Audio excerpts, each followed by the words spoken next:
dulu aku tuh selalu takut dengan the idea of kegagalan, the idea of ngambil resiko, the idea of trying something new, stepping out of your comfort zone. Pasti ada suara-suara kecil yang kayak, kayaknya tadi kurang bagus deh, kayaknya kamu bisa lebih deh, kayaknya kamu kurang ini deh, kurang itu gitu.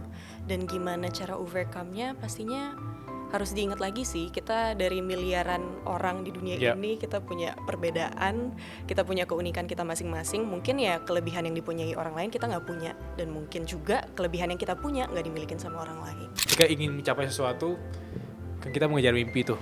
Pas kita di titik itu kita kira kita bakal happy kan.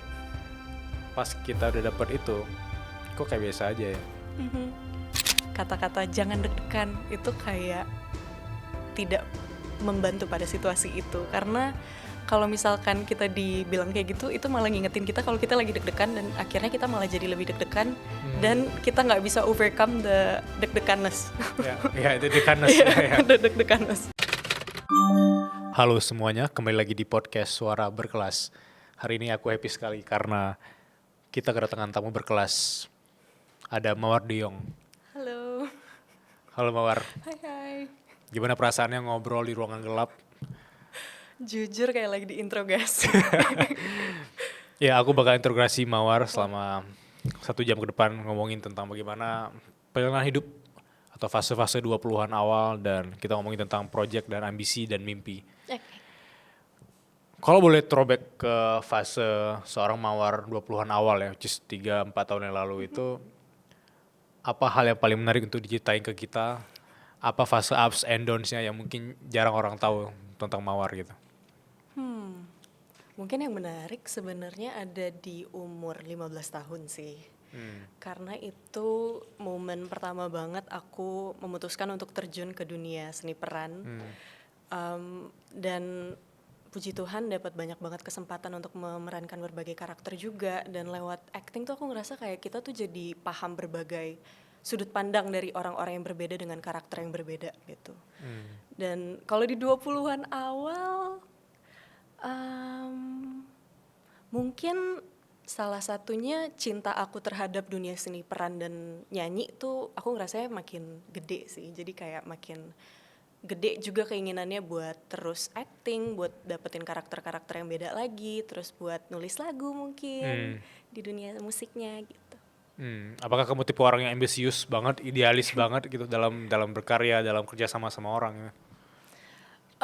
Aku bisa bilang aku punya goal sih setiap tahunnya. Jadi kayak di tahun ini aku pengen banget bisa dapetin peran ini misalkan, atau pengen banget bisa kerja bareng sama sutradara tertentu mungkin, atau sama pemeran tertentu gitu. Dan aku agak bingung sih deskripsiinnya apakah aku ambisius atau enggak, tapi aku cukup tahu apa yang aku mau sih. Ada studi kasus nggak atau cerita pengalaman hidup kamu kayak kamu tahun ini pengen ini, tapi nggak tercapai, kamu kemudian kecewa, kamu kemudian give up dan lain-lain, atau justru kamu orang yang sudah set ekspektasi segini, kalau nggak dapetin nggak apa-apa, kalau dapetin alhamdulillah.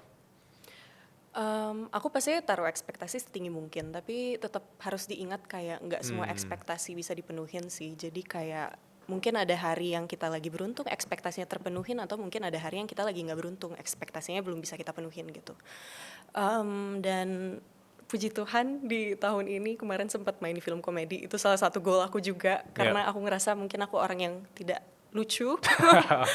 Jadi mainin karakter yang bisa mendeliver line yang lucu tuh kayak something new dan something yang aku pengenin juga gitu. What's next? What's udah next? main film, udah dapet peran yang di film komedi lagi gitu. Apakah ada ambisi di luar film kah? Atau di luar kerjaan, mimpi? Bikin podcast kali. Oh serius? Enggak, bercanda. Pastinya pengen belajar banyak hal baru, karena dari kecil sebenarnya aku pengen banget jadi fashion designer. Jadi hopefully mungkin nanti bisa belajar lebih banyak di bidang tersebut, dan masih banyak lagi sih goal yang udah aku set. Aku cuma mau masuk ke dunia kamu. Aku penasaran dunia seorang wanita yang mungkin punya karir atau masuk di dunia entertainment sejak lama gitu ya. Ada gak sih kata-kata atau negatif self-talk yang terus menguasai kamu dalam sehari, mungkin dalam sehari 6.000 negatif self-talk, dan gimana cara kamu nge-handle ya gitu. Mungkin kamu ketemu sama orang bahwa aku worth it gak ketemu sama dia, aku worth it gak ngobrol sama dia gitu. Ada gak sih di kepala kamu sebagai wanita atau sebagai manusia biasa gitu? Kayaknya pasti pernah deh, apalagi dengan paparan media sosial yang kayak sekarang ini, pasti kita kayak punya kecenderungan buat bandingin diri kita sama orang lain rasanya. Jadi pasti ada suara-suara kecil yang kayak, kayaknya tadi kurang bagus deh, kayaknya kamu bisa lebih deh, kayaknya kamu kurang ini deh, kurang itu gitu. Dan gimana cara overcome-nya pastinya harus diingat lagi sih, kita dari miliaran orang di dunia Ya. ini, kita punya perbedaan, kita punya keunikan kita masing-masing. Mungkin ya kelebihan yang dipunyai orang lain kita nggak punya, dan mungkin juga kelebihan yang kita punya nggak dimilikin sama orang lain. Gitu sih. Jadi kayak pasti ada aja momen dimana kayak kritik terbesar diriku kan adalah diriku sendiri sebenarnya. Iya. Jadi pasti ada momen yang dia yang ngambil kontrolnya dan ngasih negative thoughts gitu.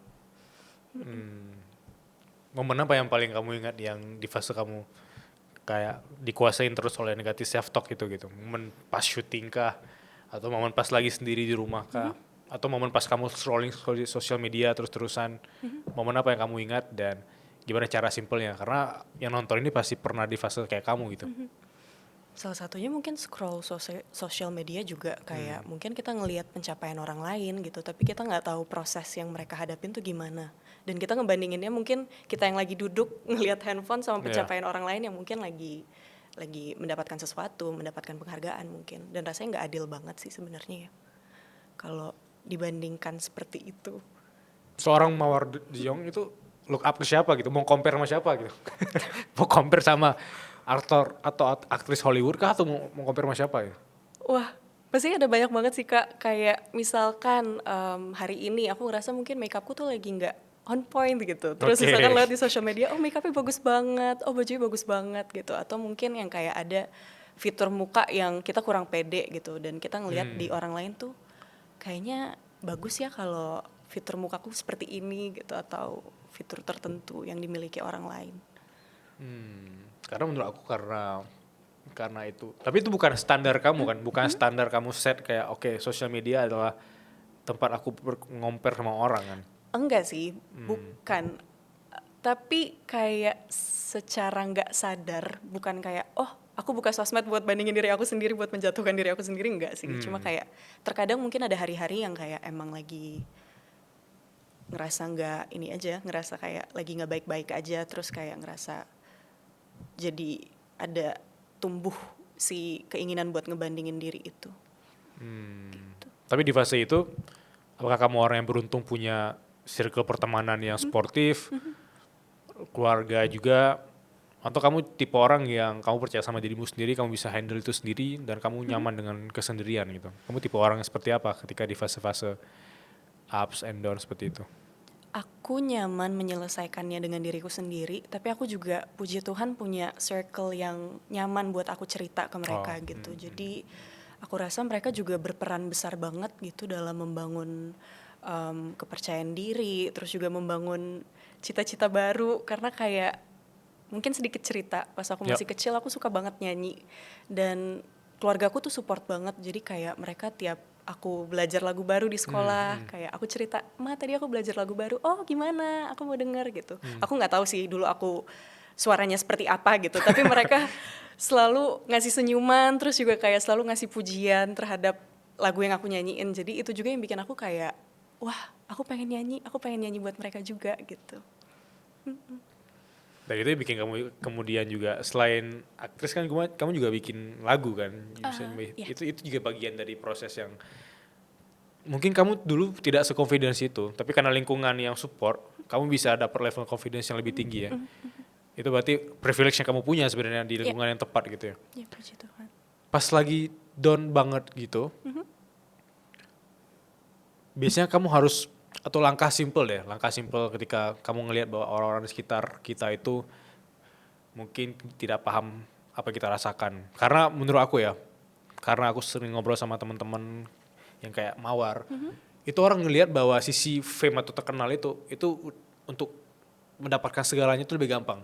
Padahal tidak semudah itu juga. Kadang fame itu adalah cuma kelihatan dari luarnya doang, tapi kita sebagai manusia biasa juga harus menghadapi struggle atau problem yang sama gitu. Sisi yang paling kamu takut untuk ceritakan ke orang, tapi sebenarnya kamu ingin share di suara berkelas, ada nggak sisi yang mungkin it's okay to share dan kamu juga punya sisi vulnerable-nya itu gitu. Mungkin yang bisa aku share, dulu aku tuh selalu takut dengan the idea of kegagalan, the idea of ngambil resiko, the idea of trying something new, stepping out of your comfort zone. Dan mungkin sedikit cerita, balik lagi ke nyanyi. Jadi mungkin setelah waktu masih kecil sering nyanyi, terus sempat stop, terus puji Tuhan dapat tawaran pertama buat nyanyi.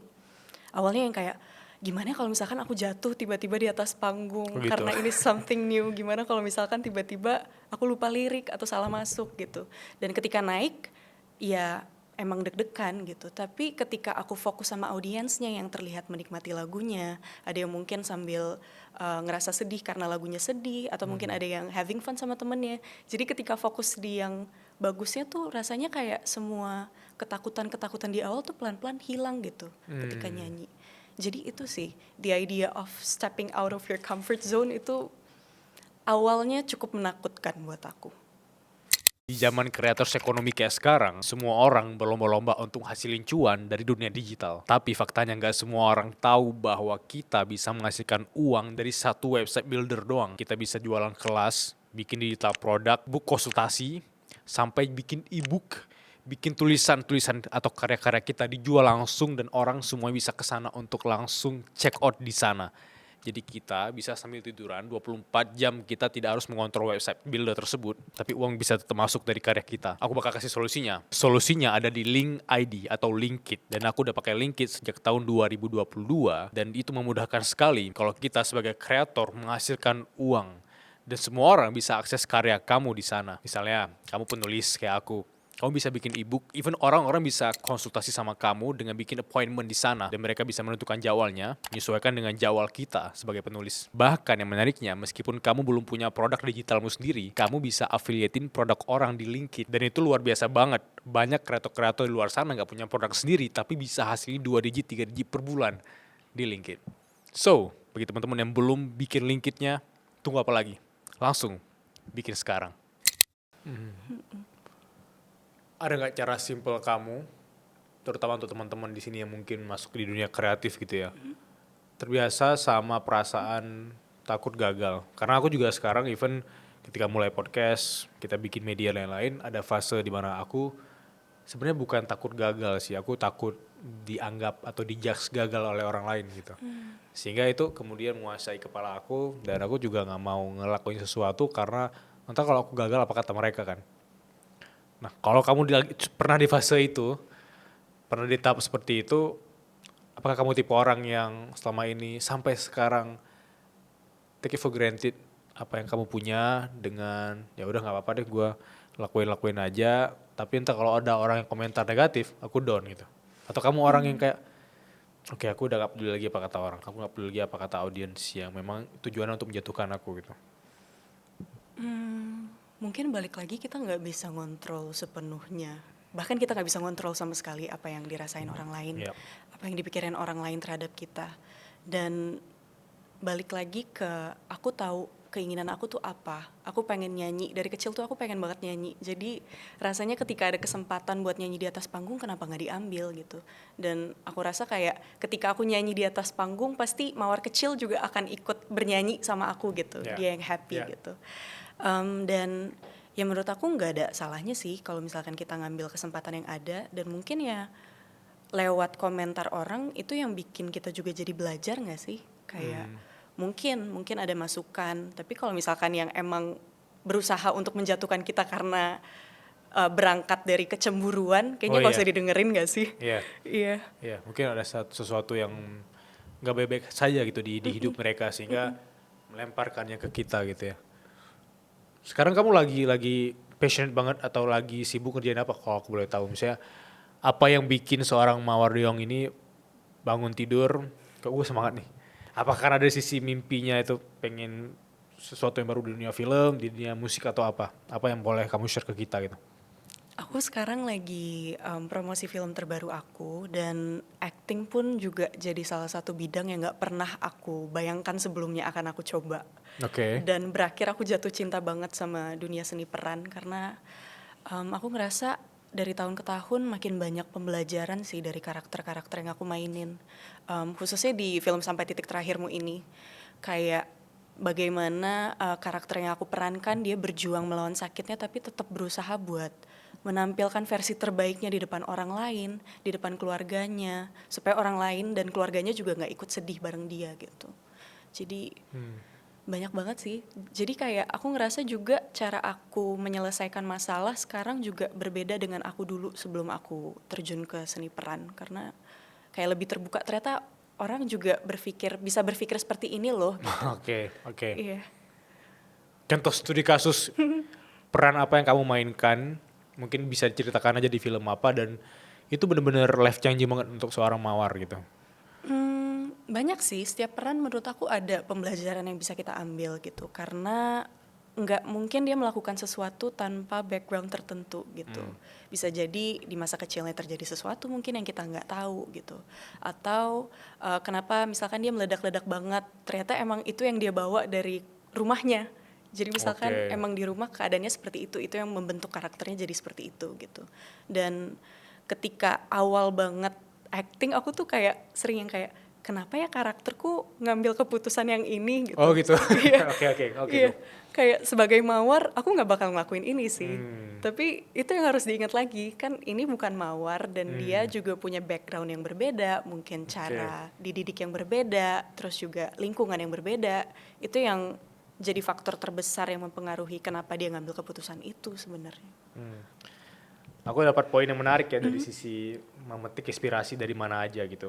Aku sempat nulis di buku aku yang jurnal inspirasi, aku bilang bahwa inspirasi itu bisa dipetik even dari orang yang kita temui, dari karakter yang seolah-olah kita sedang perankan, atau karakter yang seolah-olah kita ingin mengejar ke karakter tersebut, tapi kita belum kesana sebenarnya. Tapi kalau kamu sendiri aku rasa bisa memetik kehidupan atau inspirasi kehidupan dari karakter-karakter yang kamu perankan gitu.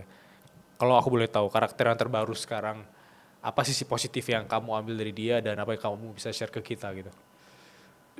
Salah satunya semangat dia untuk terus berjuang dan selalu melihat harapan gitu. Ketika mungkin dia sedang mengalami kesakitan, dia tetap berusaha untuk berpikir positif, tetap punya harapan itu. Jadi sosok yang sangat-sangat kuat, terus juga dia berusaha semaksimal mungkin buat nggak bikin sedih lingkungan sekitar dia, walaupun ya dia tuh sebenarnya rasanya hancur banget, tapi kayak gimana lingkungan aku tuh tetap harus hidupnya berjalan dengan baik gitu. Ya. Dan itu keren banget sih menurut aku. Boleh ceritain nggak siapa wanita itu, dan aku nggak tahu ini kisah nyata atau nggak gitu, boleh kamu ceritain nggak? Film ini diangkat dari kisah nyatanya Albi dan juga almarhumah Sheila, dan aku berperan sebagai Sheila. Apa yang terjadi pada Sheila? Sorry? Apa yang terjadi pada Sheila gitu? Di film Sampai Titik Terakhirmu ini menceritakan tentang perjuangannya Sheila melawan cancer, dan perjuangan cintanya bersama dengan Albi, perjuangan keluarganya menemani Sheila juga, dan ya perjuangan dia untuk tetap bertahan. Jadi kamu harus memerankan seseorang yang lagi suffering banget, dan kalau boleh tahu di luar konteks kita bahas film ini gitu ya, apakah kamu orang yang emosional banget gitu sampai harus memerankan aja harus nangis gitu, kayak even ketika baca naskahnya harus I wish I met this girl gitu, kayak aku mau ngobrol sama dia gitu, atau sisi apa yang menurut kamu menarik untuk diceritakan gitu? Pastinya pengen banget punya kesempatan buat ketemu langsung, tapi ya dunia berkata lain. Dan kalau ketemu langsung ya pastinya pengen nanya banyak banget kayak, dan pengen bilang kayak dia tuh kuat banget untuk menghadapi semua ini. Dan yang menariknya banget dari film ini mungkin yang bisa aku ceritakan itu momen pertama kali kita reading bersama dengan keluarga dan Kak Arbani yang menjadi Albi, pasangan aku di film ini. Ketika pertama kali kita reading, kita baca adegan per adegan, itu aku ngerasa kayak somehow kita ada di frekuensi perasaan yang sama gitu. Kita punya perasaan yang sama towards the script, towards the scenes. Jadi kayak rasanya susah banget dideskripsiin, tapi kayak hangat banget. Ya, nggak kebayang lagi dari sisi emosionalnya. Yang paling kamu pikirin sekarang, yang bikin kamu kayak semangat sekali setiap hari menjalani hari-hari atau mimpi-mimpi kamu sekarang, apa satu indikator atau apa satu motivasi yang paling kamu ingat gitu? Misalnya mungkin aku pernah dapat advice dari siapa atau aku pernah baca course apa, ada nggak insight yang bisa kamu share ke aku dan teman-teman suara berkelas? Salah satunya karena apa yang aku jalanin sekarang adalah mimpi aku dari aku kecil. Jadi rasanya selalu pengen ngasih yang terbaik buat mawar kecil di dalam diri aku. Oke. Kayak ketika bernyanyi, ya itu lagi kayak aku ngerasa mawar kecil tuh ikut nyanyi sama audiensnya gitu. Dan itu sih aku pengen ngasih yang terbaik buat dia gitu. Terkesan sangat klise ya, kayak Iya. anak kecil bermimpi seperti ini gitu, tapi dibalik semua itu pasti itu sebenarnya tidak bisa dijelaskan dengan kata-kata apa yang kamu rasakan gitu ya. Tapi bermain peran atau dulu kan segini, aku tipe orang yang juga dulu pernah kepikiran bahwa keren ya jadi aktor, jadi aktris gitu ya, kayak muncul jadi atensi banyak orang gitu ya. Tapi what's behind the scene ya, kamu bisa share ke kita gitu. Aku penasaran karena aku tidak pernah bermain film dan siapa tahu teman-teman di sini juga penasaran, misalnya seorang mawar yang dulu bermimpi jadi penyanyi, mungkin jadi aktris juga gitu. Apa sisi behind the scene yang harusnya dimiliki oleh semua orang atau skills apa yang jadi pegangan untuk kita tuh bisa bertahan itu di industri kreatif yang kayak kamu kerjakan sekarang? Wah, mungkin dari apa yang aku pelajarin, rasa ingin tahu itu penting banget sih, dan ngerasa kayak ya banyak banget peran yang belum kita coba mungkin. Jadi kita pengen terus belajar, kita pengen terus jadi lebih baik, kita pengen belajar hal-hal baru, kita pengen mencoba untuk menyelami sudut pandang karakter baru. Dan ya, aku berharap aku tetap bisa mempertahankan itu sampai nanti aku masih di dunia seni peran dan juga dunia musik sih. Curiosity ya. Ya. Curiosity juga yang bikin kamu punya kerendahan hati untuk terus mau belajar sama orang baru ya. Ya. Sekarang aku masuk dari kacamata kamu sebagai audiens ya, bukan sebagai aktris ya. Ada nggak 3 film yang menurut kamu tuh bagus banget, yang semua orang tuh harus nonton? 3 film yang ada di pikiran aku sekarang, salah satunya adalah Wild Robots. Oke. Menurut aku menarik banget, itu film animasi, tapi aku percaya banyak banget orang yang bekerja di belakang layar yang punya satu visi menjadikan film itu jadi sebagus itu. Iya, iya. Rasanya balik lagi sih hangat banget ketika nonton, kayak tiba-tiba robot punya emotions, dia menjaga hewan itu dengan sangat-sangat perhatian gitu. Jadi rasanya aku suka banget sih filmnya. Aku juga, itu salah satu film yang bagus banget. Untuk film Indonesia, salah satu film favorit aku Keluarga Cemara. Keluarga Cemara. Iya. Kamu main di sana? Oh enggak. Oh, oke.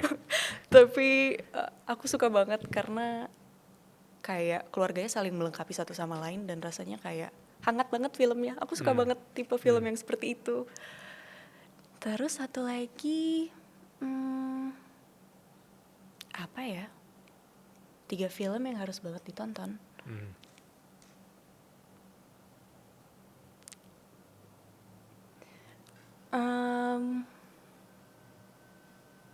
Boleh film luar negeri, boleh film Indonesia, bebas. Kayaknya aku terlalu banyak film animasi deh di kepala aku sekarang. Gak Aku apa, suka animasi juga, banget. boleh. Aku suka banget Ratatouille juga sebenarnya. Oke. Ratatouille. Ratatouille. Karena balik lagi sih, aku tuh kagum banget sama film animasi. Kayak aku nggak kebayang berapa banyak orang di balik layar yang ngerjain sebuah film animasi.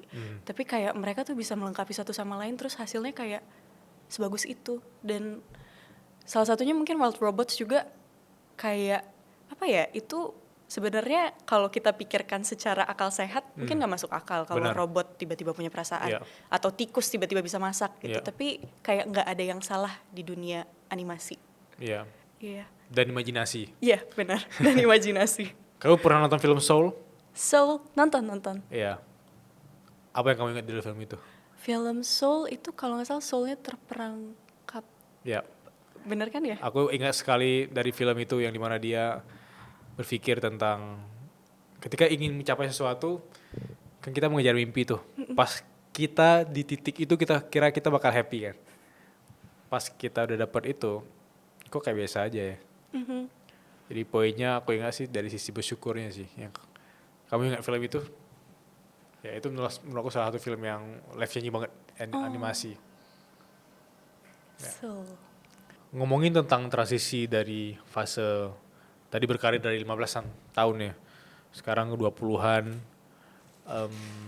Kalau boleh aku tahu seorang Mawar Deong yang mungkin banyak orang juga nggak tahu ya. Apa transisi yang berubah dari hidup kamu gitu? Kayak dulu kamu kira ini adalah sesuatu yang menarik dan kamu jalanin itu biasa aja dan kamu dapat insight yang baru ketika masuk ke 20-an. Apa yang menurut kamu tuh berbeda sekali gitu? Yang berbeda sekali, mungkin ketika udah masuk di dunia entertainment banyak banget ketemu orang baru dengan sudut pandang baru juga.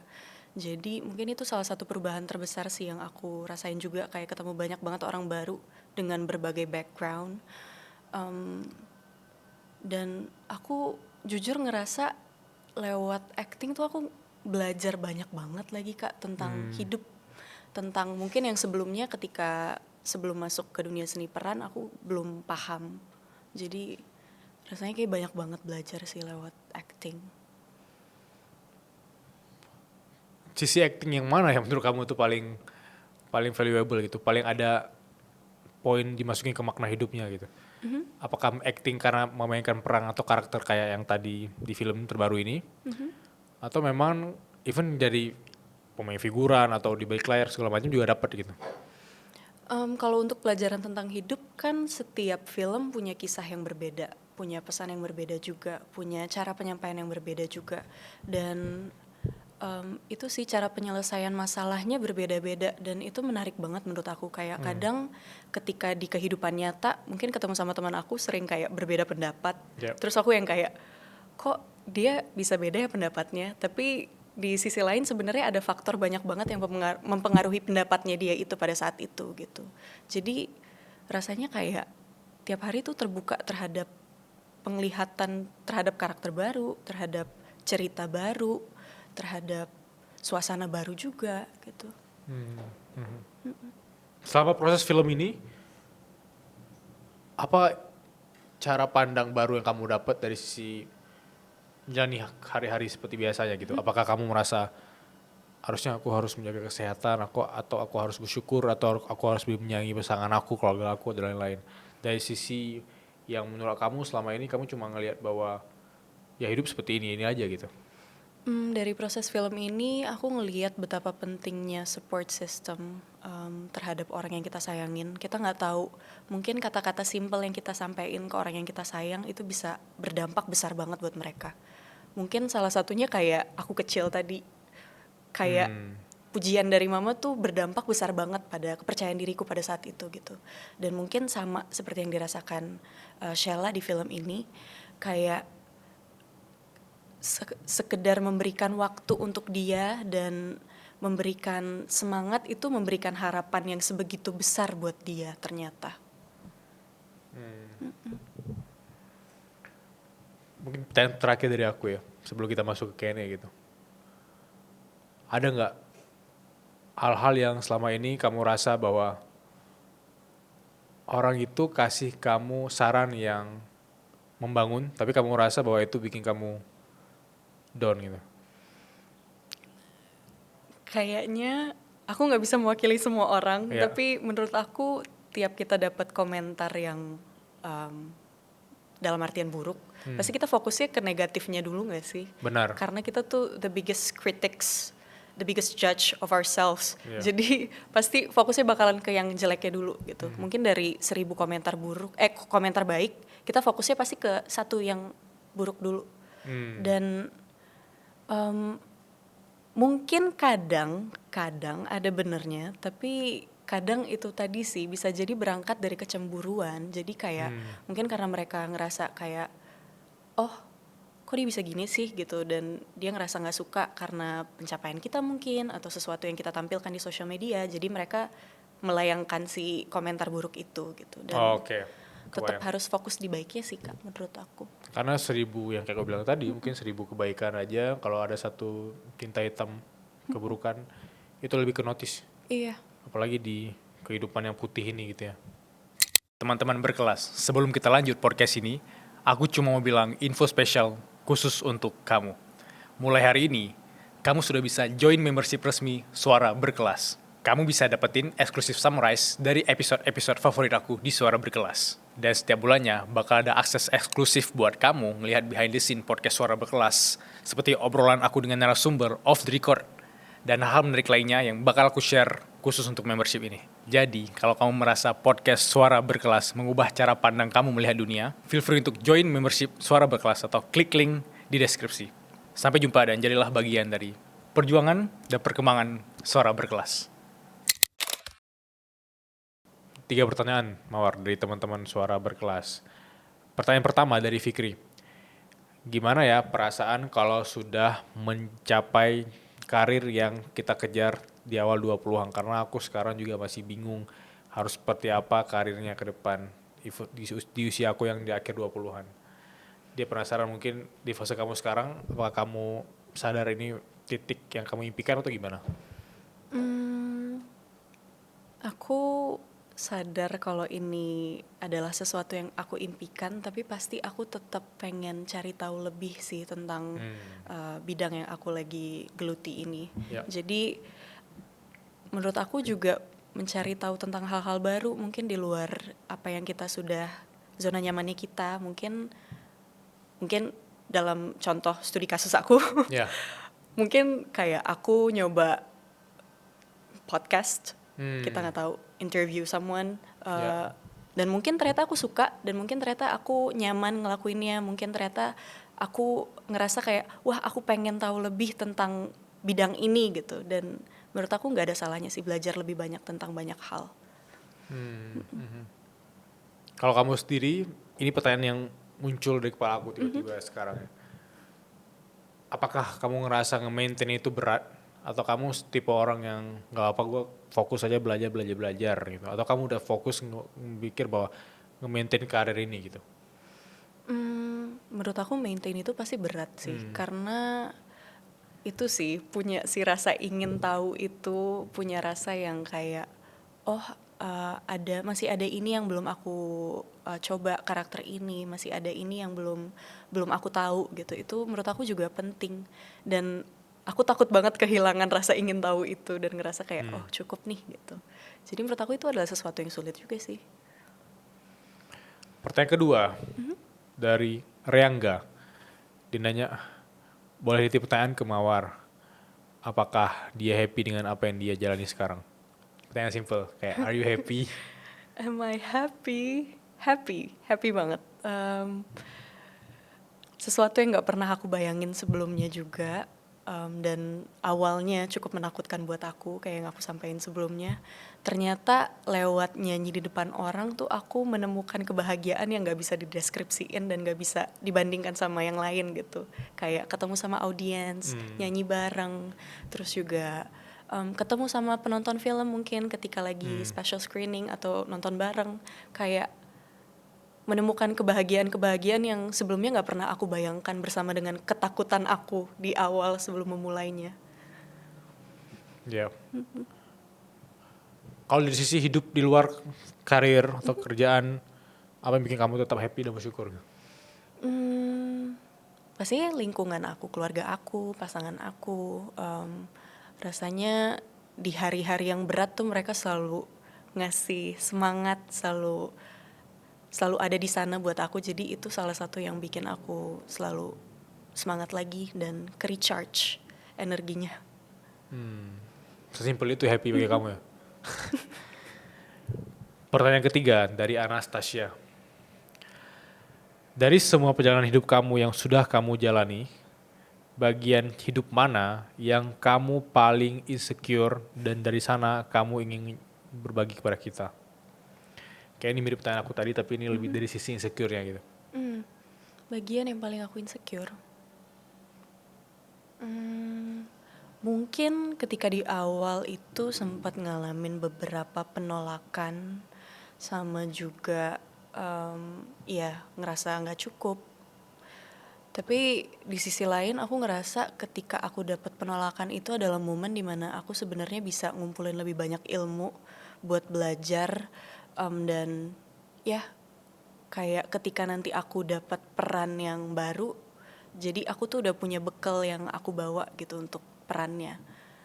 Itu sih. Jadi menurut aku setelah penolakan itu pasti kita yang kayak, wah apa aku gini ya, apa aku kurang ini ya, apa aku kapasitas aktingku nggak cukup ya buat peran ini dan lain-lain.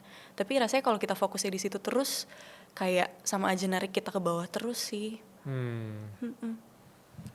Oke, Mawar. Ya. Ada nggak the worst advice yang pernah kamu terima selama berkarir atau selama menjalani hidup ini? Hmm. Aku ngerasa terkadang kata-kata jangan deg-degan itu kayak tidak membantu pada situasi itu, karena kalau misalkan kita dibilang kayak gitu itu malah ngingetin kita kalau kita lagi deg-degan dan akhirnya kita malah jadi lebih deg-degan dan kita nggak bisa overcome the deg-deganess. Ya itu dekanes ya. The deg-deganess. Jadi kayak menurut aku semua orang punya cara yang berbeda sih untuk menghadapi si rasa deg-degannya. Ada dengan mungkin dia tarik nafas lebih lama atau mungkin dia kayak menyendiri, mungkin kayak untuk ngumpulin energinya dia. Terus juga ada orang yang mungkin lebih seneng ngobrol gitu sebelum naik ke atas panggung untuk ngilangin rasa deg-degannya, dan itu sih beda-beda semua. Jadi kayaknya itu salah satu yang itu sih. Itu menarik sih, karena aku sempat dengar juga beberapa kata-kata dari Simon Sinek. Dia bilang bahwa otak kita tuh tidak bisa menampung kata jangan sebenarnya. Jadi kayak misalnya aku bilang Mawar, jangan pikirin gajah. Aku bakal pikirin gajah gitu. Kayak aku dapat ilmu yang baru, kayak jangan deg-degan. Justru karena kamu memancing jangan deg-degan, aku bisa aja deg-degan gitu. Iya. Itu yang bikin justru kadang kita kasih advice ke orang, kata jangan aja bisa bikin mereka ke-trigger gitu ya. Dan pemilihan kata yang bagus apa? Kamu harus percaya diri. Mungkin dari sekeliling aku tuh mungkin nggak dengan ngomong ya, ketika mereka nonton gitu dan mereka senyum itu somehow ngilangin rasa deg-degannya gitu sih. Jadi kayak oh mereka seneng nih sama performance aku, atau mungkin yang sesimpel megang tangan kayak iya mungkin gestur-gestur kecil, tergantung orangnya sih Kak, kayak beda-beda caranya. Aku bakal nonton film terbaru kamu dan Yeay. boleh share film ini tayang tanggal berapa dan kenapa mereka semua harus nonton film ini? Jangan lupa untuk nonton film Sampai Titik Terakhirmu, tayang tanggal 13 November 2025 di bioskop. Kenapa harus nonton film ini? Karena film ini diangkat dari kisah nyata Albi dan juga almarhumah Sheila. Film ini adalah tentang perjuangan, tentang merayakan cinta dan merayakan hidup. Jadi jangan sampai ketinggalan. Merayakan cinta dan merayakan hidup. Terima kasih Mawar Terima kasih. for coming to Suara Berkelas. Terima kasih semuanya, sehat terus.